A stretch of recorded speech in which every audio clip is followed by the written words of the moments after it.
Positional play was one of Football Manager's biggest headline features this year. The way that players move around the pitch, find the gaps that aren't necessarily assigned to them originally in the formation, is a big deal this year, both offensively and defensively. Having done the tackling experiment, I figured probably worthwhile to check out how the defensive attributes are effective in a positional sense. So this one is looking at anticipation versus positioning. We're using the same 4 test subjects as we did for the tackling experiment. Max Kilman here of Wolves, Rico Henry of Brentford, the left back, Czech Decore of Crystal Palace, the defensive midfielder, and Harry Wilson remains as the winger at Fulham. We're keeping the winger in this one, even though the winger was mostly relevant for the tackling situation because wingers are broken in regards to how good they are at tackling, as we've proved last time round. If you've not watched the tackling videos, they will be linked below. Anyone just watching for this particular video, this is how we've done it. We've set 15 in everything except set piece relevant ones.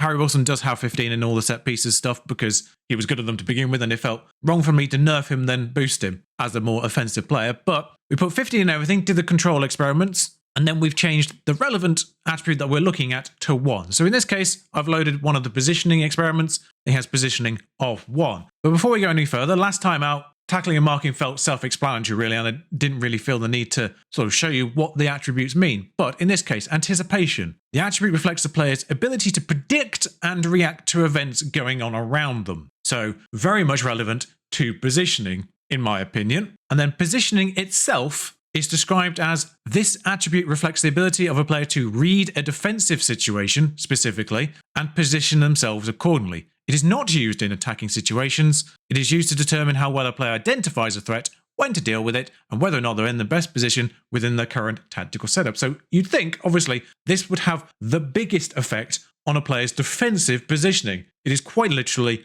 called positioning and says in its description, it works out whether or not they're in the best position for the defense. Like everything about it, this should be the most important defensive attribute for positioning. Keep that one in mind. Also, as a quick PSA, just to mention it again, in changing these attributes, I have learned a player's primary role and position is what affects their current ability. So if you retrain a player and basically retrain and reprofile what the game calculates as their most important attributes, that will change their current ability. Not the position gaining itself, it is what the game considers their best attributes for the role that they are said that they are best at. So for instance, right now, presumably central defender of some description is Max Kilman, so it prioritizes the attributes that are good for a central defender. If I was to retrain him as a left back, it would then change his current ability based on the attributes that are best for a left back. So here's your quick PSA again. It is actually best to never fully retrain a player.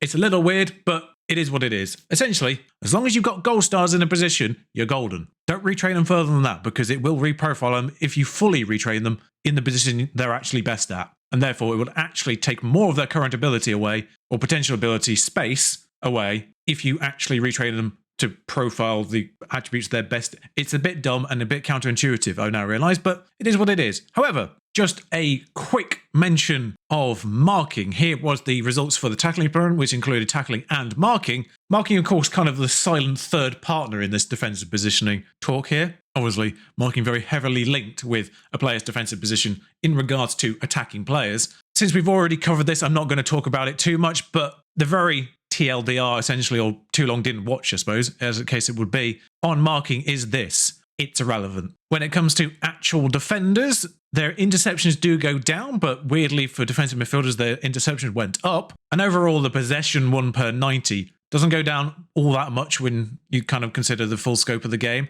It matters, but bear in mind this is obviously 15 in an attribute versus 1. So overall, marking didn't have a huge effect on things. Tackles didn't go down really across the board. Fouls went up a little bit and interceptions went down a little bit for the actually defensive players, the centre back and the left back. But possession 1 per 90 didn't really change all that much. And weirdly, players became maybe marginally better at heading as a result. I don't know why. So here we are for the anticipation and position version of this. Just obviously hidden the results for those two for now, so we can talk about them. Same control, obviously experiments, 15 in everything. Same numbers there. You know, Max Kilman, 82% tackling. Henry, 80% tackling. Corey, 76% tackling. Wilson, 88% tackling average with 15 in everything. Like I say, wingers are broken, in case you didn't know. But realistically, whilst tackling and fouls were still at the top just because it's the copy and paste, when it comes to the positioning attributes, the ones that we probably think are going to be most affected are interceptions and possession won per 90. They're the two big ones in regards to positions in terms of the statistics that we can track.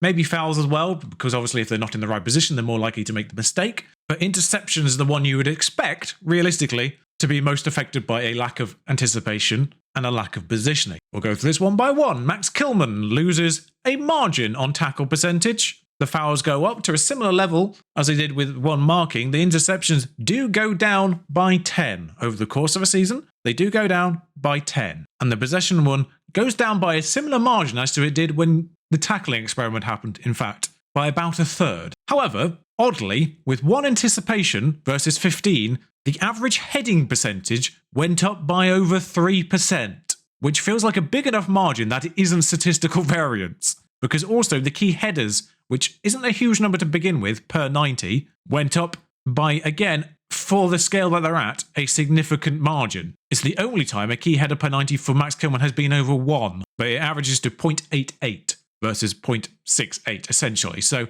a whole 0.2 more on that, which is a lot. It's up by a third, almost. For some reason, one anticipation versus 15 makes Max Kilman better at heading, but notably and predictably worse in interceptions and gaining possession overall, and more fouls as a result. Tackling within the realms of possibility not being a problem. However, for the fullback Rico Henry, tackling goes down a bit overall, fouls go up a small fraction overall. Interceptions, bear in mind, of course, as a fullback, they have the most interceptions to begin with, within probably the margins of error for a number that is 100 to begin with. He made 118 interceptions in one of them, 121 in the original. I think it's more of a case of actually weirdly just kind of less variance. There might have just been like one particularly low year in the original control experiments. Typically around 100 is where we are in both of those. So one anticipation didn't really affect the left back's ability to intercept. Just to say that again, one anticipation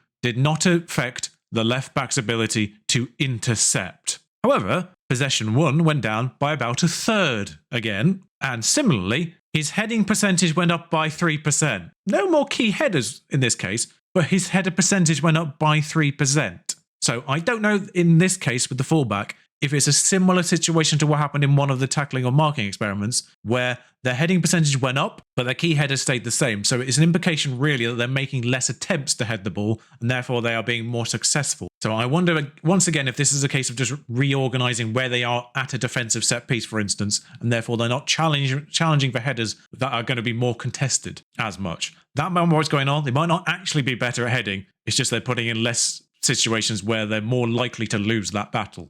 That would be my best estimate. Now for Decore, the defensive midfielder, we have, within the realms of possibility of margin of error, similar tackling on both parts. Their fouls went down, their interceptions went up by 10, but once again their possession won by 90 went down by about a third, and in this case their heading ability does go down. But one anticipation for the defensive midfielder Decore increased their average interceptions by 10, by 20% essentially. And they similarly also went down an average on one anticipation made them less likely to foul and more likely to intercept correctly. I said tackling was broken in the last video. Yeah. And perhaps most bizarrely of all, one anticipation for Harry Wilson the winger has more an effect on their tackling capabilities than one tackling. One tackling reduced the average tackle success rate of Harry Wilson by about 8%. One anticipation reduces it by 10%,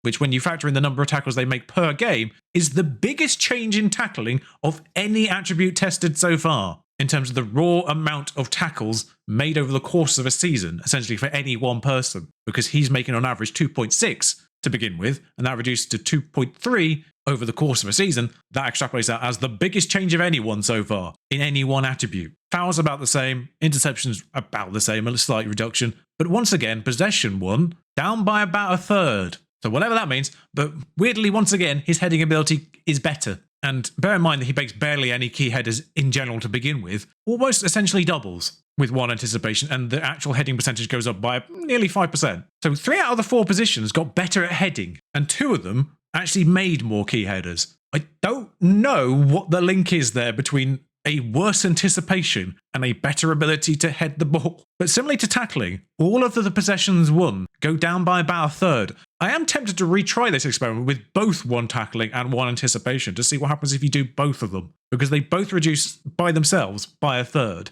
As for one defensive positioning, this is, as mentioned before, the one attribute we would expect to have the biggest impact on particularly the defensive positionally related statistics. But tackling, no change for Max Kilman. Fouls, up but not up as much as one anticipation. Interceptions, down but not down as much as anticipation. Possession 1 per 90, down but not down as much as anticipation. And heading, not a huge effect. Actually, the overall average of key headers went down a little bit, but the header percentage went up similarly, but they are more successful at heading while simultaneously being less impactful with the heading. But the possession won only goes down by about 3% compared to 6%. It is half as effective as anticipation in that regard. And it's a similar story for Henry, who, again, tackling within the margins of error, no real change. Fouls go up, actually more so than they did for Kilman, because anticipation didn't really improve that too much. Interceptions remain about the same. Just a reminder here, one defensive positioning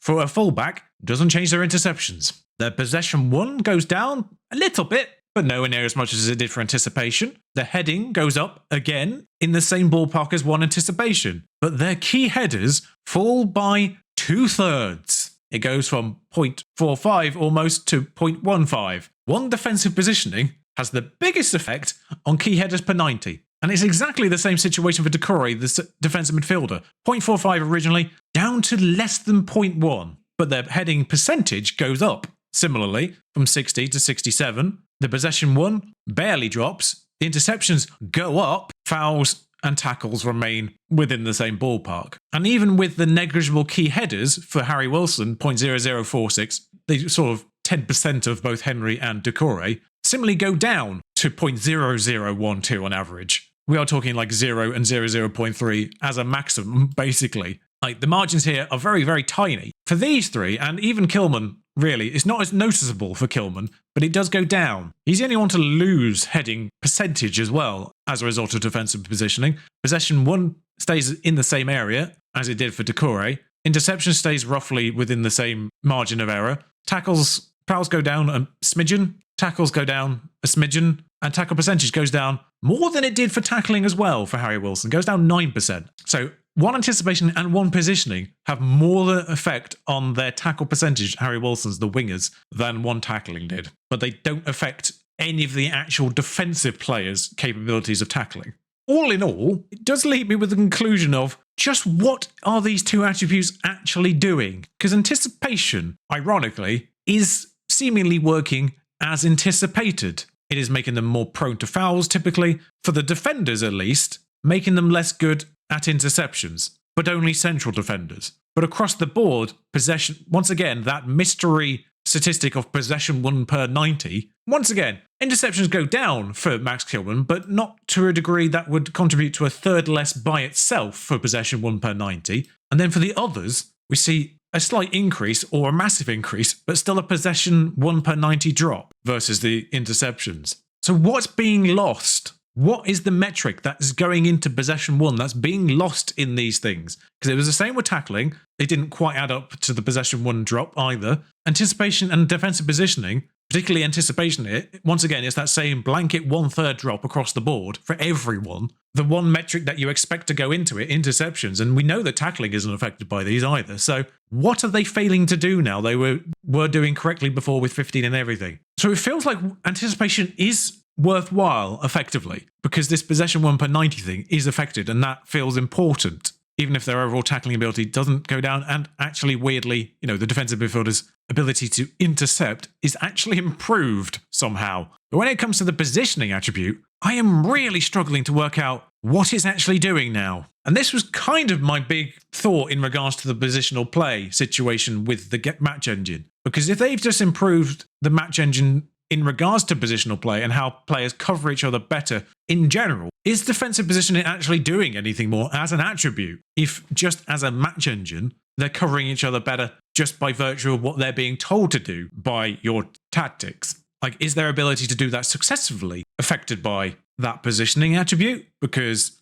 By and large, apart from key headers per 90, that's the only thing that defensive positioning is affecting in these defensive statistics that I've plucked out. Everything else remains basically unaffected by the positioning changing from 15 to 1. Once again, this is not like a 1 or 2 point, this is a 14-point drop from 15 to 1. This is a dramatic drop. So when you're debating, oh, this person's got 13 positioning, this person's got 15, which one's better? Irrelevant. I think we have actually found the most irrelevant attribute so far, unless you really care about key headers. More importantly, unless you care about key headers on a fullback or defensive midfielder, because a drop from 0.67 to 0.5 on the centre-back is kind of negligible when you consider it's 15 to 1. That is a 0.15 for effectively 15 points. If we assume this is a straight line between 1 and 15 and 0.5 and 0.67, you're essentially only losing 0.01 per point of positioning, and everything else is basically the same, apart from interceptions for the centre-backs. Fullbacks is key headers that make more difference, but then interceptions are the far. I don't understand the positioning attribute. So the conclusion we can draw from this experiment alone is that anticipation works as intended, with a slightly odd side effect of being marginally better at heading, mostly, by being worse at anticipation. But by and large, it is reducing their ability to gain possession and their ability to intercept, if you're a centre-back. Everyone else, their ability to intercept is either unchanged or bettered by less anticipation, but their possession 1 per 90, whatever's going into that, is going down. So anticipation, probably worthwhile having for a defensive player in particular. Positioning, ignore it. Ignore it. If it's a player that you do not need to be doing headers, ignore it, because key headers is the only thing affected by it. Once again, apart from interceptions for a centre-back. So maybe consider positioning for a centre-back because the interceptions do go down a little bit. But again, 15 versus 1 is a drop of 8 interceptions over the course of a year. It is effectively half an interception per point loss over the course of a year. So 13 versus 15, expect to lose 1 interception over the course of the year. We can almost call positioning irrelevant. So that's a fun conclusion. I had a weird feeling that the positional attributes may have had unintended side effects of the bettering of positional play in general in this year's match engine, but I wasn't sure if they were going to become more important because of it or less important because of it. Seemingly, maybe less important. I unfortunately don't have the metrics from previous years to compare this to, but next time out, we shall cover heading versus jumping reach, because jumping reach was very good last year, and I suspect Sports Interactive may have done something about that. So we'll see how important jumping reach and heading is as an attribute in the next experiment. We'll also include height in that experiment as well, because obviously 15 jumping reach on a 5'10" player may not be as important as 15 jumping reach on a 6'6" player. Conclusions from today: anticipation, maybe still consider it in your calculations. Positioning, probably can ignore it. Thank you for watching. Until next time, like, comment, subscribe if you enjoyed this. Ta-ra.